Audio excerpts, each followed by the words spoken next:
penggemar sepak bola aja gerah gitu ngeliat netizen yang selalu mencaci masyarakat adalah agar STY mampu membuktikan dengan skuad yang ada, komposisi yang ada, tidak mengandalkan pemain-pemain seperti Jai Ices, ya kan, Verdong, Paes, bisa tidak dibilang sama Pak Federasi, it's okay, tapi bonus-bonusnya kita bisa menang, tapi tidak ada piala taro atau apalah.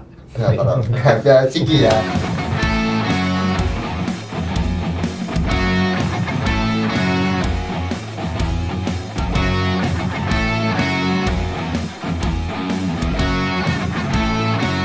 Action! Halo, selamat datang kembali di channel Raden History. Kali ini kita masih ngebahas seputar Piala AFF, tapi dengan judul Pro Kontra Piala AFF. Karena kita tahu bahwa Indonesia masih menjadi raja spesialis runner up nih. Dan kali ini kita berbincang-bincang dengan narasumber yang, wah, ini senior-senior saya semua di sini. Dengan konten kreator dari TikTok, dengan YouTuber juga, yaitu Bung Bola. Dan sedangkan di tengah adalah siapa ini? Om Cogan. Om Cogan kalau di TikTok ya. Dan di sebelah kiri ada Om Brian dari Sayap Garuda. Oke. Dan kita berempat ini akan membicarakan tentang pro kontra di Piala AFF. Dan kita langsung aja ke pembahasan. Kita sudah tahu nih, sudah keluar 33 nama yang dipanggil Sintayong, tapi ada beberapa pemain yang dicoret karena cedera. Kira-kira untuk Bung Henry dulu atau Bung Bola, menanggapi pemain-pemain yang dicoret nih? Pemain-pemain yang dicoret ya emang karena ada alasan tertentu ya, karena cedera beberapa, dan masih ada tanda tanya juga dari pemain yang abroad bisa gabung atau enggak. Tapi overall ini di luar prediksi gue sebenarnya, karena sebelumnya prediksi gue di AFF ini bakalan diturunin kebanyakan pemain-pemain Liga 1 yang nggak masuk ke round 3. Oke. Ternyata yang dipakai nih U22 ini menarik banget ya, dari pemanggilan Sintayong ini. Harusnya kita prediksinya senior ada gitu ya, ternyata tidak ada. Dan mungkin kalau kita membicarakan Piala AFF yang mungkin yang lebih senior ilmunya nih, kita sebagai spesialis runner up, Om Cogan, Ya. menanggapi ini yang pro kontra di masyarakat yang pengen juara seperti apa, Om Cogan? Gini, bahwa AFF menjadi hot issue tersendiri ya sekarang ini ya. Banyak masyarakat masih menuntut Indonesia ini harus menjadi juara dulu. Oke. Baru berbicara panjang di Asia. Itu fakta yang harus kita terima. Memang kita 6 kali spesialis runner up, tidak pernah angkat piala. Bahkan sekarang ini masyarakat ini menunggu nih, mampu nggak STY dengan tidak melibatkan pemain-pemain senior membawa pulang Piala AFF gitu loh. Jadi Piala AFF ini menjadi penting tersendiri karena kita hidup di kawasan Asia Tenggara. Ini Piala Asia Tenggara. Ya. Faktanya Thailand rajanya itu ya, kita akui, tapi kita fakta di raja runner up.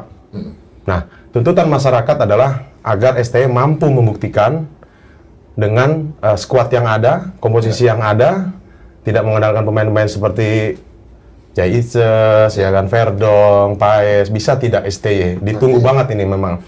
Ini juga akan menjadi bola panas tersendiri ketika nanti Indonesia gagal. Akan ada hashtag STY out, pasti. Itu pasti.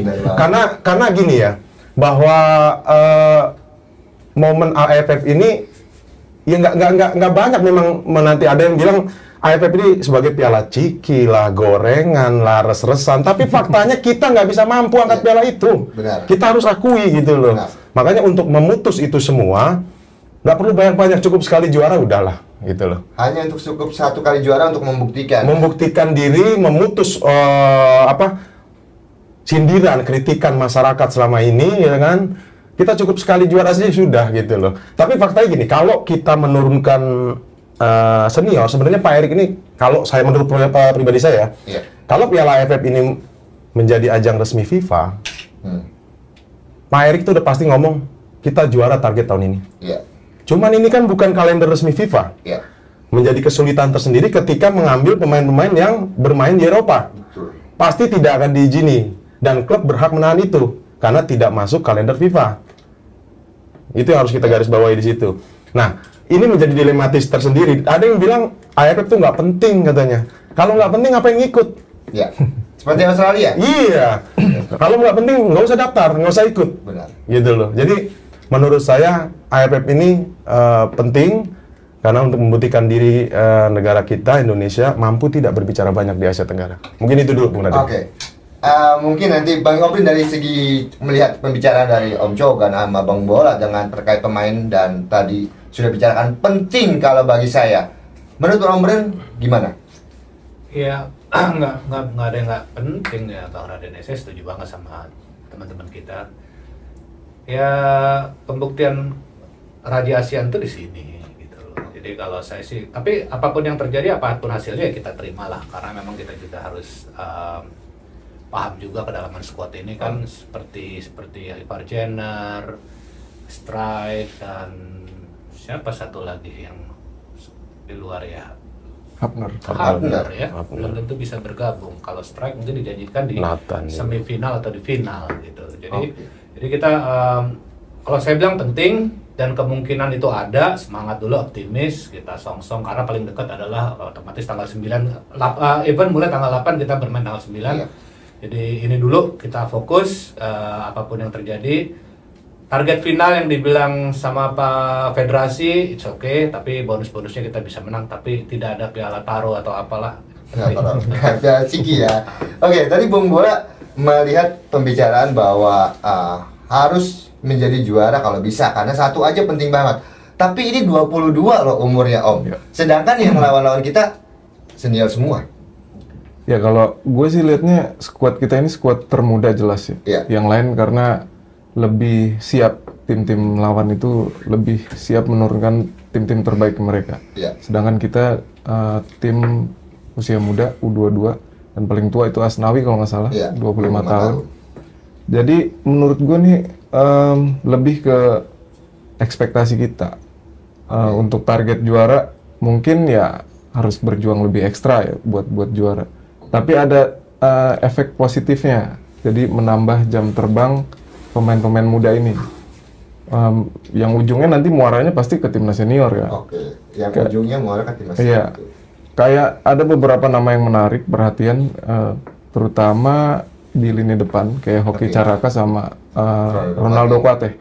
Ronaldo Kuate kita tahu lama hilang dari peredaran timnas kita kan. Setelah di Liga Turki ya. Dari Turki sekarang ke Thailand, kita pengen lihat nih perubahan apa yang dibawa Ronaldo Kuate di timnas ini, dan mudah-mudahan Ronaldo Kuate bermain bagus dan bisa nembus ke timnas senior, karena kita tahu kan timnas senior kita emang lagi kesulitan di lini depan. Betul. Mungkin ini bisa jadi opsi tambahan buat timnas senior kita. Dan lagi Hoki Caraka juga di timnas senior jarang dapat menit, dan mudah-mudahan di sini dapat menit, dia bisa membuktikan gitu bahwa dia layak berada di timnas senior. Karena sering dipanggil ya. Nah iya, apalagi cibiran dari netizen ini yang bikin kita kadang penggemar sepak bola aja gerah gitu ngeliat netizen yang selalu mencaci, ngejelek-jelekin pemain kita, padahal dia ada di timnas senior, dipanggil ST itu udah nilai poin plus ya buat pemain itu sendiri, karena kita tahu ST ini standarnya tinggi banget gitu. Pemain bisa ada di situ berarti dia punya kualitas gitu. Tadi yang gue sampaikan ke Om Chogan adalah menyatakan satu juara itu penting. Nah, U22 Om Chogan. Oke. Kita bicarakan senior ini lawan kita masalahnya. Gini, bahwa STY punya standar tinggi, ya. Ketika TC kemarin pertama di Bali ya, itu banyak yang mengeluh fisiknya itu melebihi fisik tentara katanya kan.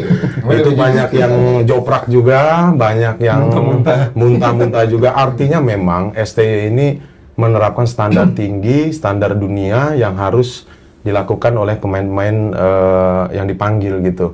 Saya setuju, karena ketika fisik kita sudah berada di top level, teknik dengan sendirinya akan keluar. Itu menurut saya ya. Kan kata orang begini ya, kita ada buat lari, nggak ada buat nendang. Seperti dulu kan kayak gitu ya main bola ya. Jadi gini, STY ini punya standar tinggi, oke. Karena memang Asia Timur itu, Jepang, Korea, Cina itu yang diutamakan adalah fisik. Kita tahu Jepang dan Korea memang karyawan tetap Piala Dunia ya, tidak pernah tidak hadir, selalu hadir ya kan. Nah mungkin STY akan menerapkan seperti itu. Kedua, kenapa U22 ini lawan apa yang dipanggil ya? Saya yakin gini loh, kita berkaca pada Piala Asia U23 kemarin di Qatar. Betapa kita di situ dianggap remeh, berada di grup neraka. Faktanya kita tembus semifinal. ya kan? Kita bisa mulangkan Australia, Jordan, dan bahkan Korsel sendiri kita pulangkan. Saya sangat yakin kalau pemain-pemain yang di Qatar kemarin diturunkan di AFF hari ini, saya yakin juara. Jadi STY ini walaupun ini anak-anak muda, lawannya senior, tapi kalau dia punya kemampuan fisik di atas rata-rata, bukan hanya bisa tembus final, juara pun bisa. Saya sangat percaya di situ karena STY ini udah terbukti banyak lah. Dia sudah terbukti banyak gitu kan, membina pemain-pemain muda ini sungguh cukup ditakutkan. Ya kita tahu lah kemarin di Qatar tuh kayak apa, orang nggak ada yang jagoin Indonesia lolos dari fase grup, nggak ada satupun media mana yang berani menjagokan. Tapi faktanya kita hadir di semifinal dan sekarang masuk pot 1 untuk U23, ya kan? Ini sebuah bukti bahwa STY ini mampu mengangkat fisik dan moral tim secara keseluruhan. Yang penting kalau kata STY sering bilang tuh percaya proses. Percaya proses. Nah, tapi itu masalahnya kan netizen kita nggak percaya proses. Gimana? Nah, netizen kita ini terlalu tinggi. Melihat banyaknya pemain Albot yang datang, pemainnya keturunan yang hadir, tuntutannya juara.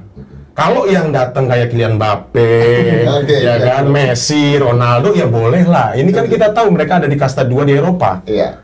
Ya kan? Bukan kasta satunya. Ya, ini yang menjadi tuntutan netizen tersendiri. Ya wajar kalau seperti itu karena kita sudah lama terpuruk kita ini sebenarnya. Sudah lama terpuruk dengan euforia yang sekarang lagi meroket, tuntutan masyarakat terus meroket lagi. Ya. Nah, ini yang harus diantisipasi. Nah, saya harap gini ya, netizen harus berpikir cerdas. Boleh menuntut terlalu tinggi tapi jangan menyerang. Banyak kita tahu akun, ya kan, Instagram, ya kan, diserang lah segala macam, keluarga, jangan seperti itulah. Artinya, ya memang mereka sudah berjuang habis-habisan, kita tahu seperti apa mereka main bola mati-matian, bahkan berantem-berantem sama wasit, kita tahu nasionalisme mereka tinggi gitu loh. Kita harus hargai itu. Indonesia sekali lagi bukan negara sepak bola. Kita harus garis bawah itu. Indonesia adalah negara penonton sepak bola, ya kan. Kita negara bulu tangkis. Kejuaraan mana yang tidak pernah dijuarai oleh Indonesia di bulu tangkis? Tapi bola adalah bukan nomor satunya lah ya. Bukan nomor satunya, bener. Nomor 4 lah, mungkin nomor 3 atau 2 gitu loh ya. Gitu. Tapi kalau dari segi Om Brian, melihat pemain muda kita yang dipanggil ini, ada harapan nggak sih sebenarnya? Berarti yang paling ready tuh otomatis yang di bawah Indra Safri. Di situ ada Kadek Arel, Donitri Pamungkas, Ikram Al-Ghifari Semen Padang. Oke, satu lagi Donitri, Ikram, Kadek Arel. Apa itu aja ya, 3 ya? Harusnya ada satu lagi sih, nggak saya. Itu yang paling bugar fisiknya mereka gitu, karena udah masuk di olahan di U20, udah AFF juga ada juara 19. Otomatis Asnawi Mangku Alam luar biasa, dia yang tank disebut sama tapi dia nggak ini ya nih, nggak tisi langsung dia. Gimana tanggapannya tuh? Kalau Asnawi cakep bos gitu. Tetap ya. Hanya ini yang dibilang mungkin sama teman kita Om Cogan ini betul, makanya fisiknya mungkin harus di-up dikit lah ya, karena emang semua juga di awal juga waktu di bawah Sintayong orang udah gentar sama pendidikan untuk fisiknya itu ngeri. Makanya senior aja di Mas Derajat juga pernah sampai muntah ya. Betul. Dan kedua juga yang dibilang Bang Henry tadi, di sisi depan itu kan kita tuh punya selain Hoki Caraka, ini ada Ronaldo Kuate. Sebenarnya tuh kita punya Persis Solo ya, Ramadan Sananta, terus dipanggil sama Dimas Derajat Persib Bandung, eranya Evan Dimas itu juga injure, cedera. Siapa lagi yang kita bisa sebut tajam ya? Ya mungkin Detan, tapi bukan di situ posisinya. Ya kita emang krisis, tapi semua negara banyak sih yang krisis sama striker ya. Bagaimana ceritanya juga? Ya mungkin kalau saya dari awal Bang Raden kita sepakat. Kita tunggu di kereknya Jens Raven, Dordrecht, itu yang harapan cikal bakalnya itu nanti. Iya, Rasananta, Hoki Caraka di Sleman kan itu. Iya, Lamongan. Kalau itu Sleman. Dia sering ngasih emosinya, tempernya masih temperamen ya. Tadi bumbu tapi dia Malik Rizaldi satu lagi kita punya Persebaya Surabaya, kita satu lagi. Tapi umurnya udah lewat. Ya tapi ditariknya nanti arahnya akan ke situ gitu. Karena paling dekat kan kita ke SEA Games 2025 tapi U23 kalau SEA Games. Betul. Nggak ada joker ya, benar-benar U23. Benar untuk persiapan jangka panjang sebenarnya sih. Tapi kita balik ke peta kekuatan di grup B ini nih. Kita persaingan dengan Myanmar, akan away nanti, terus lawan Laos, lawan Vietnam, lawan Filipina. Dari kacamata netizen pasti mengharapkan minimal kita nggak boleh kalah lawan Vietnam. Oke, lawan terberat kita nih yang di ASEAN. Ya, sedangkan setelah Pak Heng Seo mundur, dia udah kayaknya agak-agak gimana gitu kan Vietnam. Menurut Bung Bola, menghadapi skuad Vietnam yang senior dengan Indonesia yang U22. Ya lagi-lagi kita ketemu Vietnam memang jodohnya kayaknya. Jodohnya benar ya. Kita nggak pernah ketemu Malaysia lagi nih. Benar. Ya. Di mana-mana kita ketemu Vietnam ya. Ini emang benar ya jadi musuh terberat kita di grup ini, terutama apalagi kita main di kandang Vietnam. Iya. Ini yang bahaya sebenarnya. Bahayanya kita pemain muda gampang terprovokasi. Iya. Kita tahu pemain Vietnam kayak gimana, permainannya kerasnya kayak apa. Iya. Dan kita pemain muda, ini yang harus dijaga sebenarnya. Apa temperamen pemain kita. Kadang kita suka kepancingnya di situ. Dan itu merugikan tim. Merugikan ya jatuhnya. Sangat-sangat merugikan, apalagi main di kandang lawan dengan tekanan supporter Vietnam. Tapi mudah-mudahan ya balik lagi karena kita juga semua pasti masih buta di sini sama kekuatan tim kita sendiri Iya, ya. Karena benar. karena Itu kita Bang, di posisi kiper Bang, karena Hernando Ari kan sebenarnya bisa masuk, bisa. tapi di sini Cahya Supriyadi digadang-gadangkan. Karena di laga 2 bermain itu gimana tuh? Menjadi pertanyaan ya. Iya, paling Nah, kalau dari Bung Bola gimana tuh tanggapan dari Bang Abi Cahya, tadi ya?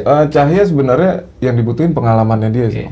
Karena Cahya ini udah berapa kali main di kelompok usia juga, dan dia pernah main di Persija dan nggak jelek-jelek amat jadi apa namanya pelapisnya Andri Tani di Persija. Sialnya Persija datengin kiper asing. Asing. Ya, makanya dia harus Harus pindah ke Liga 2. Iya. Sedangkan di Liga 1 pun kiper asing ini merajalela juga. Iya. Dan 90% sekarang ya. nggak dapat tempat juga di Liga 1. Makanya bagusnya dia main di Liga 2 dia dapat posisi inti. Sedangkan kiper-kiper yang lain ini di Liga 1 memang tapi lapis. Dan kemungkinan dia dapat menit bermain itu susah. Kurang. Jadi kalau Cahya Supriyadi menurut saya masuk akal, lebih masuk Paling akal. pas ya? Iya, Paling paling pas pas. ya. Tapi mungkin kalau dari segi postur kalah dengan Dava Iya, betul. sama Ikram Iya, ya. iya. Tapi kalau sesuai skema Sintayong, Cahya kayaknya lebih cocok karena Tapi dia yang, bisa mainin bola. Ikram udah Piala AFF juara, Bung Raden. Iya, maksudnya dalam segi itu kan di Indra Safri, tapi dari segi Sintayong dulunya memang Cahya duluan. Waktu iya, itu Lon kan betul. Iya. itu juga Cahya terus yang jadi karena cedera aja digantikan Dava. Nah ini menarik sih kalau dari segi frontal untuk Om Joga nih. Asnawi Mangku Alam udah banyak namanya haters nih. Apa katanya juga katanya, udah dah dia di AFF aja gak usah masuk ke Piala Dunia nanti aja. Ya, karena El geradak ruduk katanya. Apa? Ada geradak ruduk. Bukan El Klemer. Edakan. Gue lihat ini nih, perbincangan di media sosial tuh luar biasa memang Om. Iya. Menghujatnya. Asnawi Mangku Alam ini saya juga agak sedikit tanda tanya dan bingung kok sejak dia berhadapan atau lawan Argentina itu kan nama dia harum banget Iya. tuh. Permainan dia kita lihat bagus banget gitu ya. Sampai Garnacho kan kena Tackle. Nggak bisa, bisa melewati lah kan. Iya. Tapi sejak main di Thailand ini ada apa dengan Asnawi Iya. gitu loh. Terutama di timnas ya? Iya, terutama untuk di timnas dia menurun. Dia menurun terus juga mainnya juga kok kayak nggak skema. Makanya dia dapat serangan bertubi-tubi dari netizen, ya kan. Ditambah bangku cadangan nih sekarang menjadi hangat buat dia gitu kan. Tidak Kevin lagi Dick sudah masuk ke situ ya. ya, Kevin Dick juga udah ada gitu loh. Jadi menurut saya ada apa dengan Asnawi kita juga tidak tahu ya. Kita tidak bisa menjudge orang seperti seenaknya kita tidak tahu apakah karena persaingan gitu kan atau karena apa saya juga tidak tahu. Nah, kedua, peta kekuatan AFF ini di grup B ini kalau menurut saya Ya. yang menjadi juara grup adalah nanti dilewat dari selisih gol. Ya. Oh, goal difference. Iya, saya yakin Vietnam seri. Vietnam Indonesia seri. Terus yang lainnya kita bisa kalahkan lah. Tapi menjadi juara grup adalah selisih gol. Dengan Vietnam. Iya. Oke. Tadi kita sudah konteksin ke Piala Dunia nanti dan masih lama, tapi sedikit kita bahas Bang Obren. Gimana kalau tanggapan Bang Obren di Piala Dunia nanti setelah banyak nanti akan mulai bergabung pemain-pemain keturunan? Oke. Ola Remeni gitu. Ya, oleh Remeni. Ola Remeni ya. Wah. Ya, kita nggak usah lama-lama lah, langsung aja lolos lah, true aja lah, langsung lolos lah. Kalau Yakin dengan oleh Remeni langsung lolos? Ya, tapi memang kemarin hasilnya ketemu kan Verdong sama Ola Remeni. Ya, di Utrecht. Di Utrecht. Bacanya Nismahan atau Naimahan sih? Nasmehan. Nismahan. Ribet juga ya bahasa. Ya. Tapi saya rasa memang kalau untuk Ole Romani kita harus akuin di klub ada penurunan bos. Ada penurunan. Dengan mungkin 11 pertandingan baru bisa mencetak 2 Iya, gol. bos. Tapi ini adalah yang disukai oleh STY, tipikalnya bukan ya memang itu yang itulah kayak Sananta kan kurang disukai karena dia fox in the box. Nah, ini mungkin yang benar-benar yang disukai STY karena nanti otomatis Wahaji Orat Mangun itu kan nggak bisa main kan. Iya. Kita harapkan dari Ole Romani lah. Oke. Nah, dari kacamata Bung Bola kita sedikit ngomongin Pildo nih yang memang masih lama. Akan melihat seperti apa sih dengan kekuatan Indonesia yang mungkin ada beberapa pemain yang akan datang bergabung lagi dan semakin kuat kedalaman skuad kita. Ya, dengan datangnya Ole Romani ini menambah angin segar ya, tentunya buat kita. Harapan kita juga tinggi sama Ole karena kita tahu ya di lini depan kita lagi-lagi bermasalah juga. Tapi lagi-lagi ekspektasinya jangan terlalu tinggi, harus dijaga nih, harus dijaga. Setengah-setengah aja, Iya, karena setengah-setengah aja. kemarin juga waktu gua di TikTok komal-komal katanya pokoknya kita lolos bang, ini kan udah pemain baru gitu. Iya.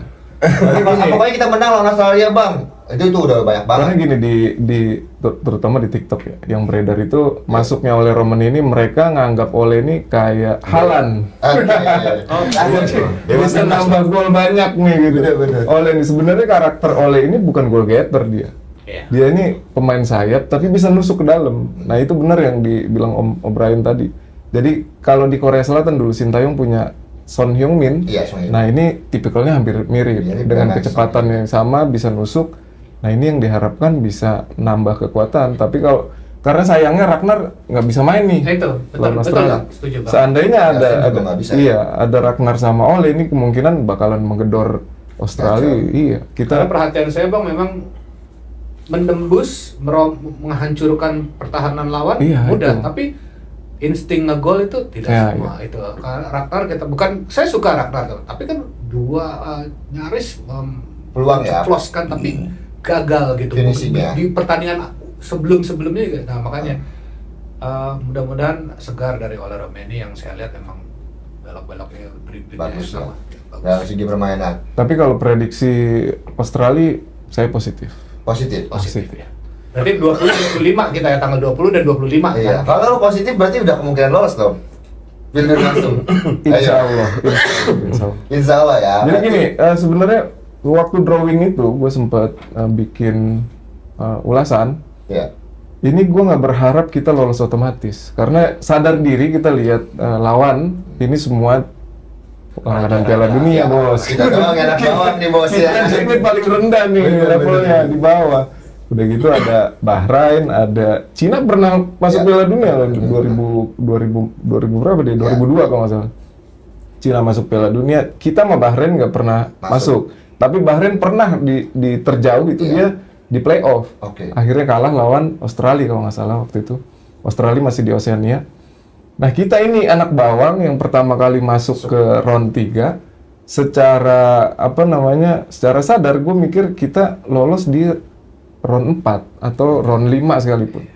Kalaupun kita nggak lolos, gue tetap bangga gitu. Gue tetap mengikuti prosesnya dan menikmati momen ini aja. Benar. Karena dari pertama kali ikutin timnas itu tahun 96 zaman Widodo Salto itu ya. Widodo Saputra ya. Sampai sekarang ini timnas terbaik menurut gue, paling jauh di level manapun di segi usia, di senior ini paling jauh levelnya, dan harapan kita tentu pengennya lolos Piala Dunia pasti, mau itu langsung atau Widodo Cahyo ada Bima Sakti di sebelah kirinya, teman-teman boleh cek golnya. Nah pengennya lolos semua pasti, tapi itu balik lagi ekspektasi kita harus dijaga. Meskipun kita optimis lolos, tapi tetap harus dijaga. Kalaupun nggak lolos, jangan jangan dicaci, jangan menggebu-gebu pas sudah di ujung jadi rumah sakit jiwa banyak. Nah, ini gue sebenarnya pengen yang ini ke Bang Om Cogan sih. Apa nih? Kalau gagal di round 4 atau amit-amit kita nggak lolos, ini sudah banyak banget perbincangan yang STY out. Pandangan dari Om Cogan melihat perbincangan di media sosial seperti itu terus. Bahkan bukan hanya TikTok saja, Instagram, YouTube, Twitter. Coach aja menyebutkan round 3 kalau gagal STY out.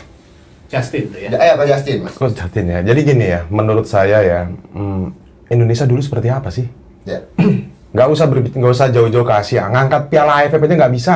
Ya. Mau pemainnya itu lokal semua, campur, ya kan? Datang pemain pelatih dari luar, nggak bisa. Itu fakta. Itu fakta. Jadi kalau yang bilang ST, bukan saya pemuja ST ya, bahwa ST ini udah benar melatih secara track, secara keseluruhan, iya. Faktanya udah banyak, dia bisa ngangkat fisik timnas kita. Dulu kita kan jangankan main 90, 60 tuh pemain-pemain kita udah pegang dengkul di lapangan. Udah alasan cedera lah. Tapi kan sekarang tidak. Artinya ST ini setahap demi setahap, ya kan, membangun kekuatan sepak bola Indonesia.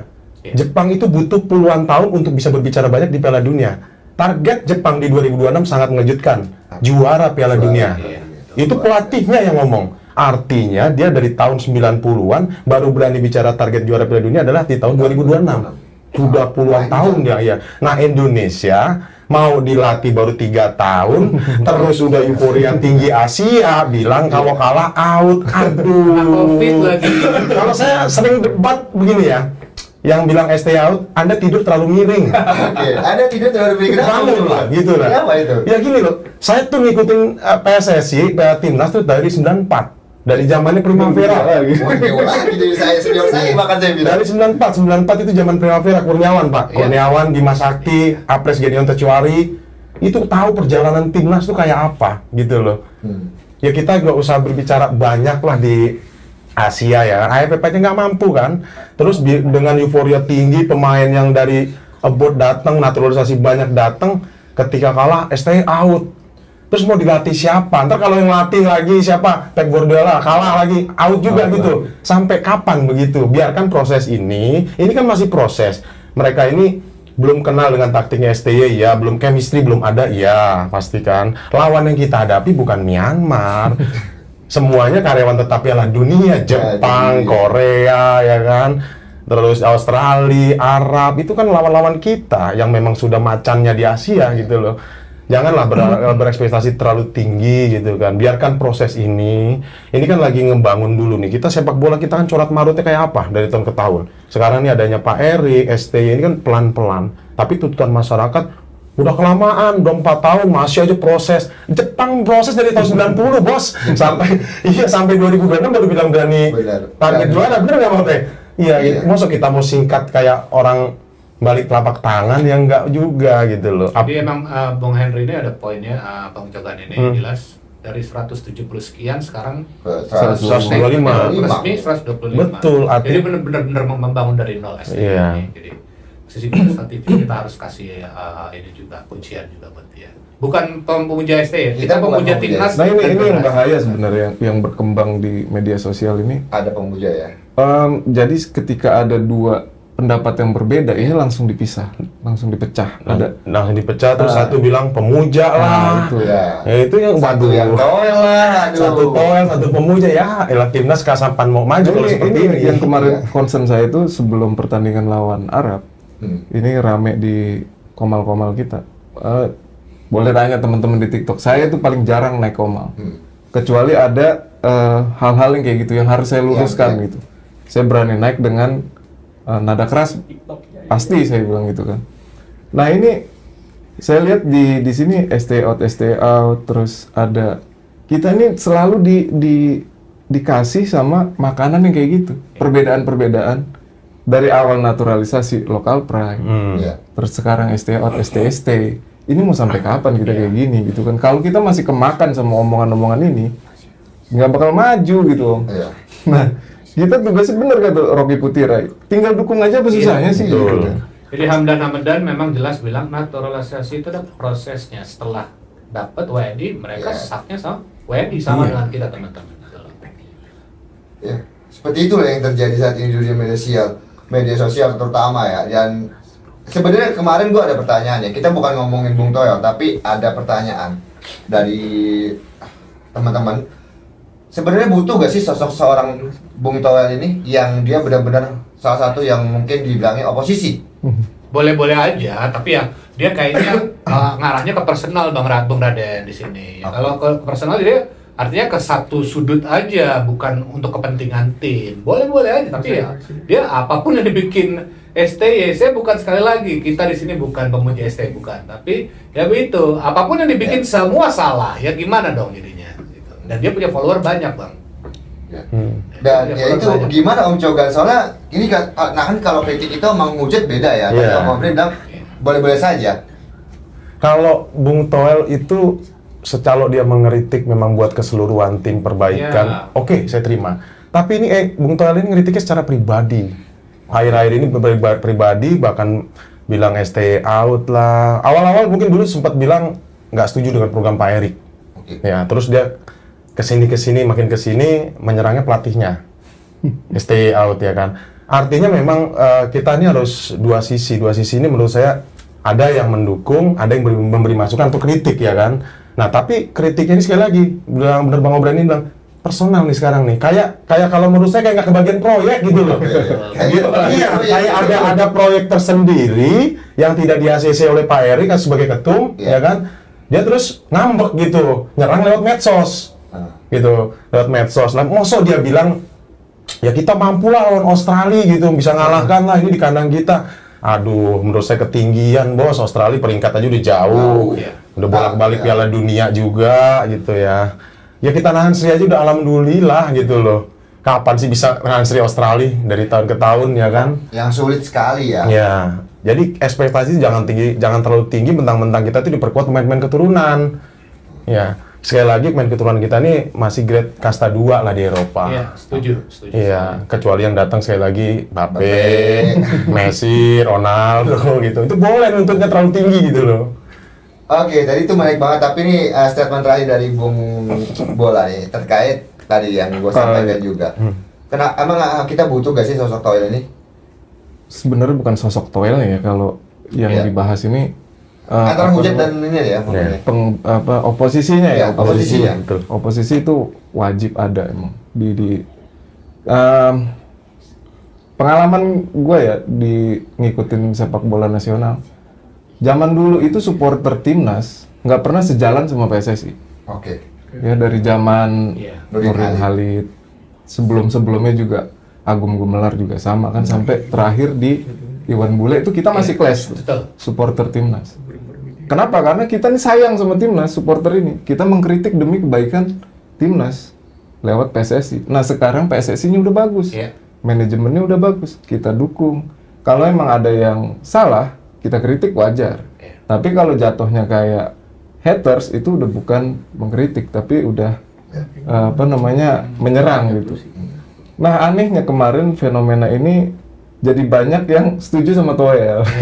Followernya banyak Bang, influence-nya dia tuh kuat.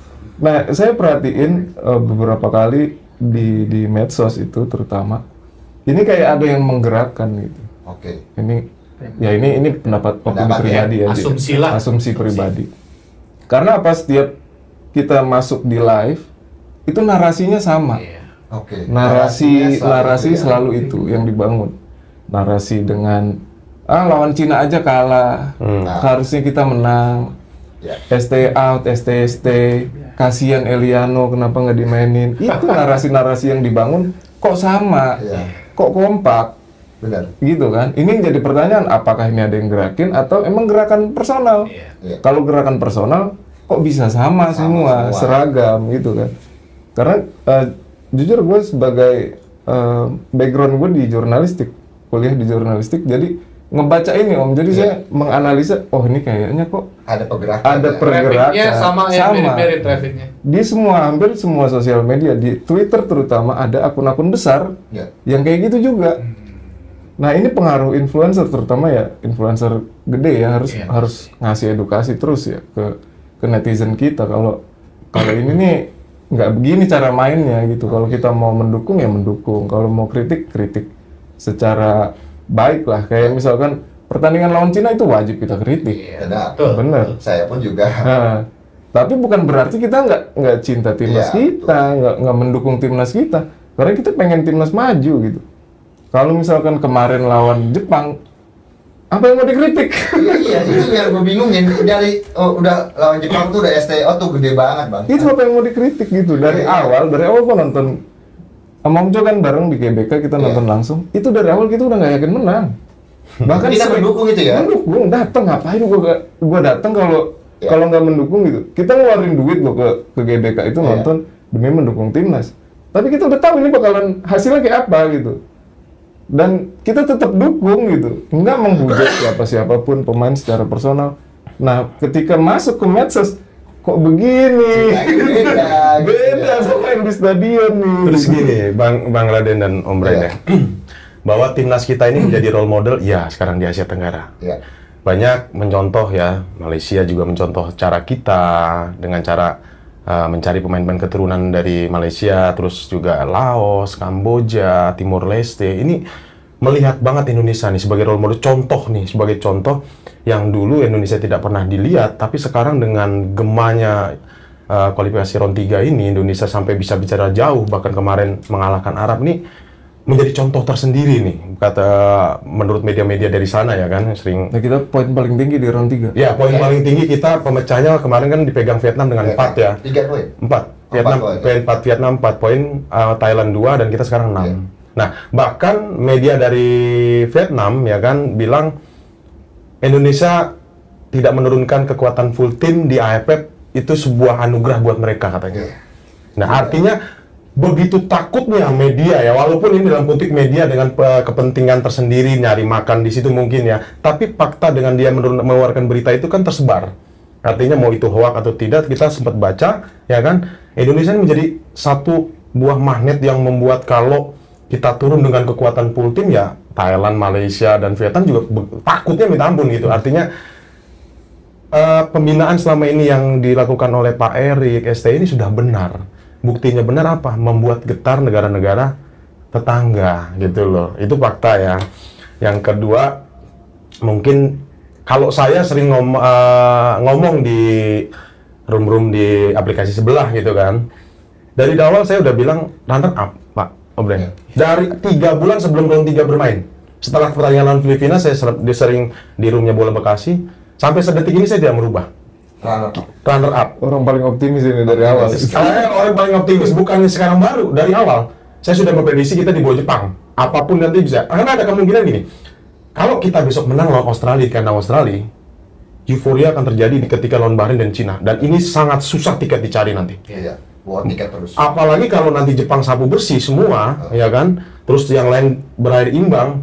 Kita penentuan di lolos Piala Dunia adalah di Cina ini. Di Cina nih nanti ketika lawan Cina ini. Ya kita kan tidak tahu sekarang, tadinya Indonesia paling buncit nomor 6, sekarang di nomor 3 dengan bisa mengalahkan Arab Saudi. Itu membuat geger seluruh media dunia loh. Bukan media-media cek-cek ya, ESPN, Fox, semuanya itu membahas itu. Karena ada perusaknya Jepang ini bisa merusak siapa. Nah, bahkan di prediksi media-media luar ini, Jepang akan membantu Indonesia katanya. Memang secara jadwal masuk akal loh. Iya, jadwalnya benar. Iya, bahkan tadi sebelum saya kesini baca, Jepang akan menurunkan tim C atau tim B menghadapi Indonesia. Entah itu berita benar apa tidak, itu kan sebuah kabar positif. Positif, tapi tetap tidak bisa kita terlalu jumawa juga. Iya, walaupun dia tim B, tim C susah kalian Jepang. Jepang itu sudah 3 langkah di atas kita. Jadi kemarin menarik waktu lawan Jepang kita bikin games ya. Iya, bikin games. Ada satu supporter Jepang. Oh iya, siapa namanya ya? Lupa saya. Supporter Jepang. Jadi kita gamesnya itu tendang bola di gawang kecil. Di GBK. Beberapa supporter timnas kita yang selalu gagal masuk. Begitu supporter Jepang 1 orang langsung masuk. Itu supporter ya. Itu supporter. Bukan pemain. Tapi dia gini, dia ngasih KPA, dia anggota pemain ya ibaratnya klub belum profesional belum lah. Dia ngasih tahu saya, wah iya saya sempat baca Hijoti, namanya Hijoti siapa gitu namanya saya lupa gitu ya. Dia bilang saya nomor 10 dia bilang. Jadi itu sebelum pertandingan kita udah bisa prediksi. Itu udah membuktikan bahwa beda ya. Supporter aja bermain tidak bisa golin, tapi supporter Jepang bisa golin. Wah, luar biasa. Oke kawan-kawan, dan tadi pembahasan sangat menarik, tapi kita akan lanjut ke segmen berikutnya, di mana gua pengen menanyakan kedua narasumber ini adalah tentang legenda Piala AFF, starting line up-nya. Dan tentunya jangan lupa, kalau kalian yang baru bergabung di channel ini, di subscribe dulu channel ini, dan follow akun Bung Bola Om Jogan, Om Brian, dan serta jangan lupa di subscribe channel ini. Sampai jumpa di video gue selanjutnya. Wassalamualaikum. Oke, dan jadi kita 3, 2, 1, buka.